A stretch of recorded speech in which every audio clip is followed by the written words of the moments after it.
Greetings and the best of salutations. I am sharing this particular expression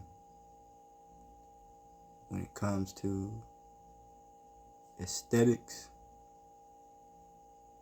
what we focus on, what we give our attention to. Also, tonality.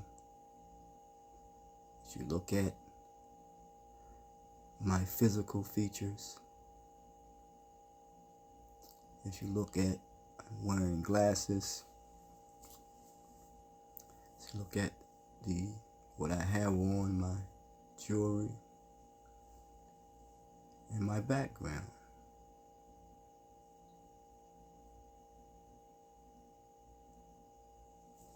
And how what is going to be shared, it is to be interpreted. And how do you see yourself in what is being interpreted? Because when we listen to someone, we can get distracted on what the person has on, the background,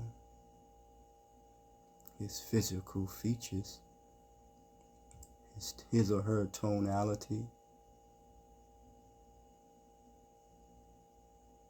rather than being able to listen to the message that is being shared.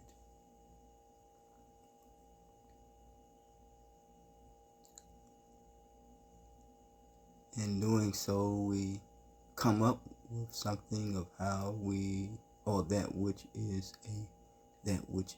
appeals to us. Are we really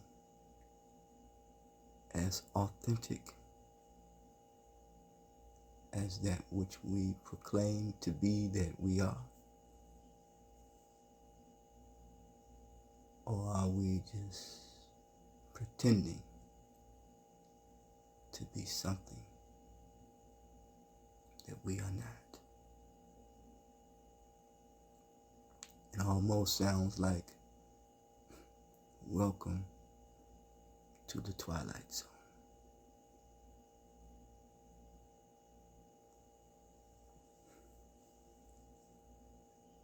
There is something that was shared in the English Bible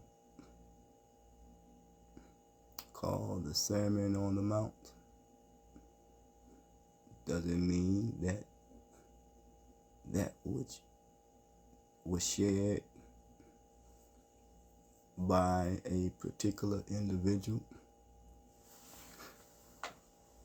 as it is attributed to. Was he on the mount? Was he on somewhere high? Higher than the people? Or was the environment, was it low? He was standing in a position of low, of being on the ground, whereas the people were higher.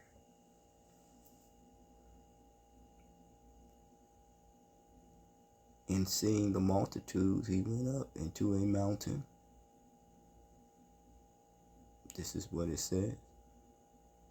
And when he was set, his disciples came down unto him.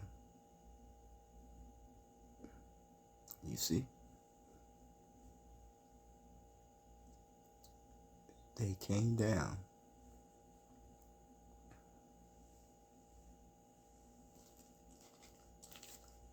He opened up his mouth and taught them, saying, Blessed are the poor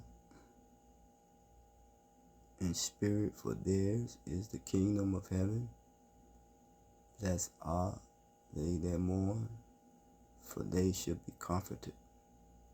Blessed are the meek, for they shall inherit the earth.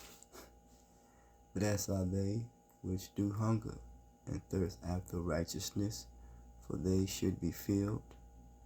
Blessed are the merciful, for they shall obtain mercy. Blessed are the pure in heart, for they shall see God. Blessed are the peacemakers, for they shall be called the children of God.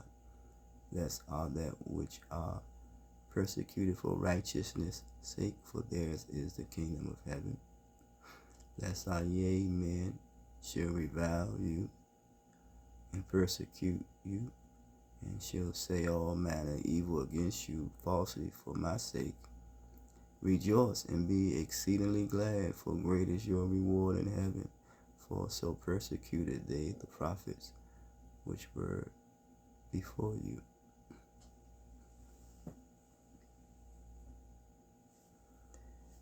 That which had taken place before, done unto what is called the prophets, as to say that they were the test, or could be a sufficient model, something that you could go on, and the manner and way and what took place to them, it shall happen to you, if you accept that and believe that. If that does appeal to you, if that has been your experience, and you accept that as if it is so, so be it. Now, my arm movement, what I'm reading, what I'm sharing, it may not appeal to you. I may not appeal to you. Who determines what appeals to each other? Is it you? Or is you are looking through the lenses of someone else? Or is someone else's mentality controlling your psychology? Is it mind manipulation, or is it thought control? Now I'll be reading from a book called The Black Man's Religion, Extracts and Comments from the Holy Black Bible. I will open up something in this book, and I will read something in which it is said by Yosef Ben Yakinen.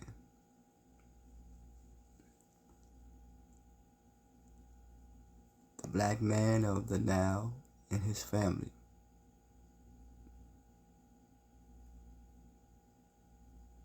The above pictures remind me of the following Smith-Chandin account of Genesis. A beginning. The tree of life and the sacred grove. Another word for Eden. I extracted from Deon's Bible Myth. Smith wrote about the following. One striking and important specimen of early type in the British Museum's collection has two figures sitting on each side of a tree, holding out their hand to the fruit, while at the back of one, the woman is scratched a serpent. We know well that in these early sculptures, none of these figures were chance devices, but all represented events or supposed events, all figures in their legends. Thus it is evident that a form of the story of the fall, similar to that of Genesis, was known in the earliest times of Babylon, or in Babylonian. These are some of the images from the book. Okay, images. It's called infographics. Children learn in picture form. Picture form becomes a meaning. Meaning becomes an emotion and act upon. You may say, well, what is the point? I started off by saying that which dealing with aesthetics, that which may appeal to you, that may not appeal to you. You look at what I have on, my facial features, and whom and what is controlling the projection. Is it mind altering, thought manipulation, as I said, and mind control? And where do you see your role in this, or in what was shared? I'm going to be reading something from another book. Tonality, expression, hand movements, gestures. We are authentic as we say that we are as human beings. Why do we push something or push each other back? Why do we hurt and harm or endanger each other? Because we may not like what another person says, or even the way in which they say it. Who determines this? What determines this? Is it our senses, our human emotions? Read a book, The Original Black Elite, Daniel Murray. I know I'm promoting people's material, but that's okay.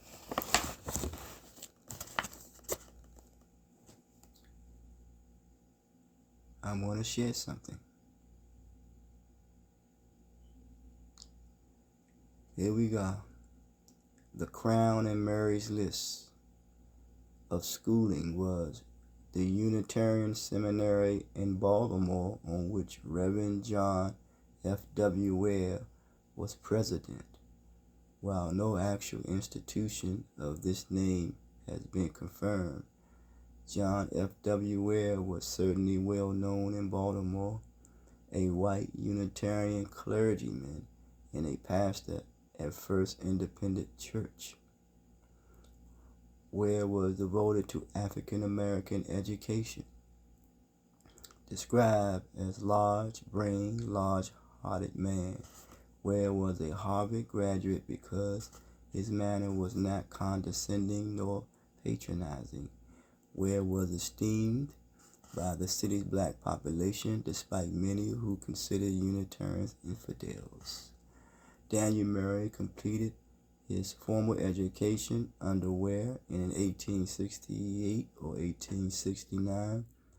One imagines him carrying away Ware's advice to young men. Quote, "The great attainments and great achievements of men have been and not only won through sturdy struggle, but rung on what men call adverse fate, which is the best educator a man can have. A young man is not to seek a place made, but to make a place. Openings in life are things compelled, not things granted."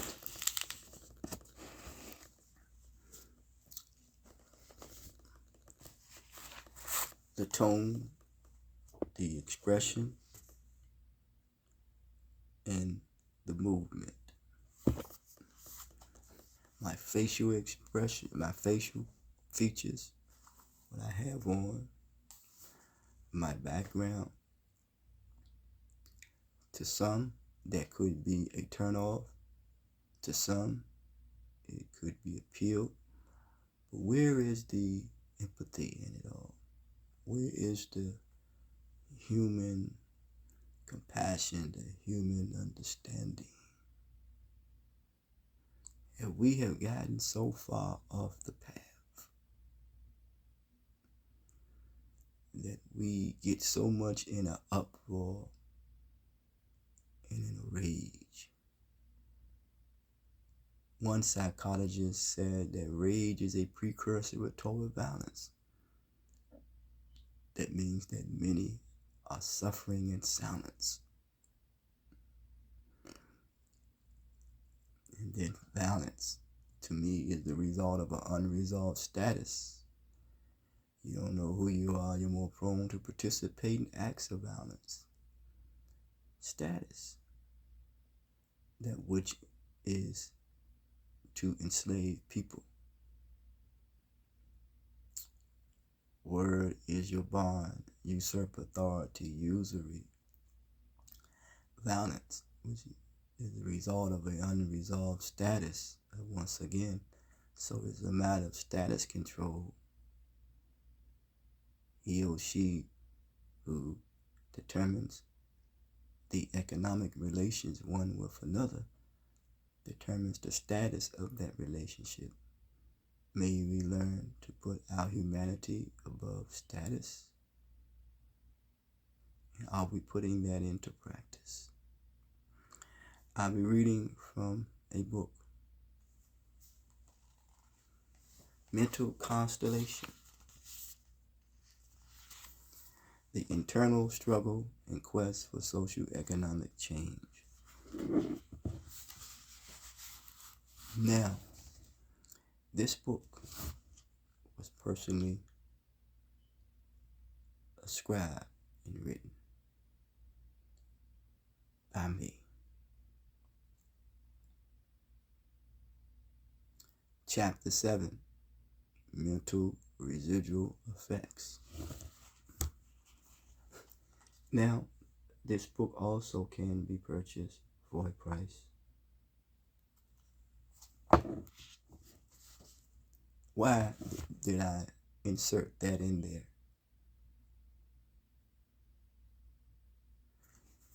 Man or woman first duty, would you think, is to look out for him or herself? A child, when it is born, wants to try to stand on his own 2 feet, standing on his own merit, his own conviction.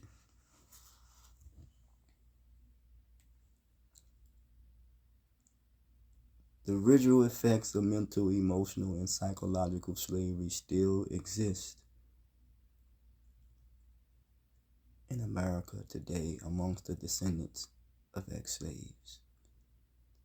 This leads to abbreviated life expectancy by way of violence, high blood pressure due to stress, diabetes through the way of a diet, not to mention children being without proper guidance, parents, as well as economic instability. The world in which we are born, we have no control over that. However, as we grow, mature, and develop, as determined by our psyche, you can determine the psychology of one's mentality versus by what he or she produces. As we learn to reason with each other, primarily, what is established is the human person in character is the outgrowth of one's humanity. So people are only responding due to the extent of the damage and the injury that has been done to his or her humanity. More important, when humans learn to cultivate and master they will come to understand the importance of using their faculty to reason one with another.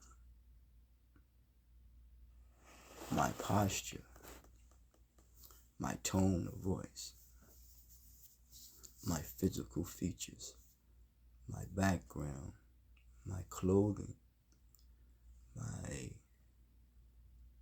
what we call jewelry that I have on, my glasses, my beard, my tone of voice, the several books in which I have read from. It may or may not appeal to you. What's more important? Is it the message or the messenger, or what is in each other's heart?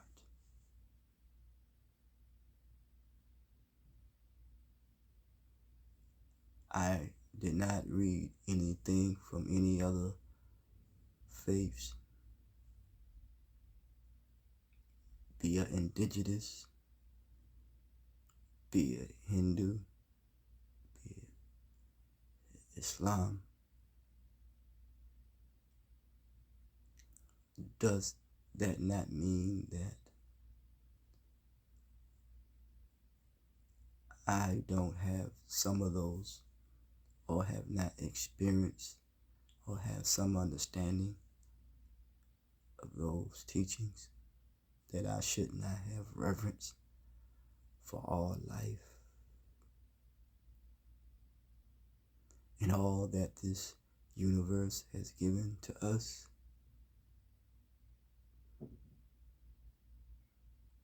Have we gotten so far off the path that we become so easily offended? Maybe it is true when it comes to in the penal system, as they call it. And we know people could associate it with the pineal gland when you become enlightened. And you see how humans are inspired. They know certain things, but it's the intentions in which they go about using it. When it comes to a mixed population, the powerful thing is to be around what we call like-minded people. Because when I read earlier about what is called the prophets and what they had to experience, and I'm not casting any dispersion on if they ever existed, because that could offend certain people. The point that I want to make, then you would say, well, you're going to offend some people. Well, I've learned that too much logic will offend one's emotion, and too much emotion could offend one's logic. The logic and the emotion must have the balance. They must be done appropriately and must be done in moderation. And we see that things are being done inappropriately because there is no balance. It's not being done in moderation. So if anything, that which one probably need to be saved from, in all due respect to all people of humanity, is extremism, of being extreme. I was going to make a point, then I deviated, but I go with the flow. But what about the spirit of the human being, the energy of the human being? What about his or her feelings, his or her emotions? Are they to be played with? that we cultivated, we see the damage that has been done and the resources that is being used not to repair what has been done to one's feelings and one's human emotions, but to further agitate it and destroy it. So we are responding with rage. Humans who respond with rage and with violence because what has been done to their humanity. Then it comes to the thoughts. Then it comes to the attitude. Then it comes to the language. And then it comes to one's behavior. At this moment, at this place, and at this time, as I am expressing myself in this tone of voice, because I thought it was appropriate to do so. Not looking for any attention, but to give attention to the plight, the plan, the pulse, the peace, the power, and the prayer for the development of one's intellect, for the betterment of humanity. And may we all remember the power of being one. Common Humanity Mission 501c3 at this point. Hopefully to continue to go a little longer, as long as I can. Minimal support to promote the mission, which is the value of self-worth, to communicate with precision a clearer image to the world through 5.5 channels: understanding, tolerance, / temperament, confidence, and respect. It's the motto. The mandate is to cultivate the potential of knowledge that is in us all.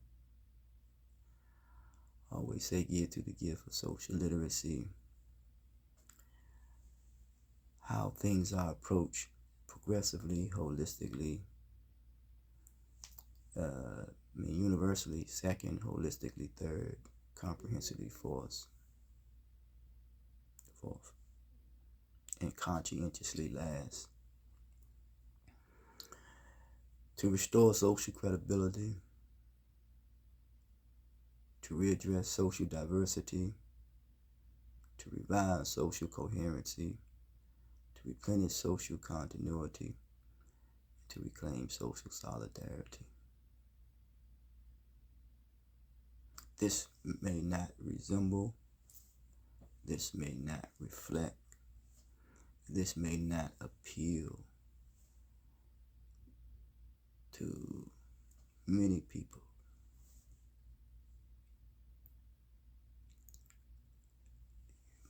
May not like my voice, my tone, or my expression. And you may just see this momentarily. You may see something different the next time. But one thing is consistent about me. It's my sincerity. And that's from my heart. But we continue to break barriers, generational barriers, going beyond race, class, gender, economic, religion, and politics, and even science, education as well. That we continue to maintain the actual connection of our humanity without status.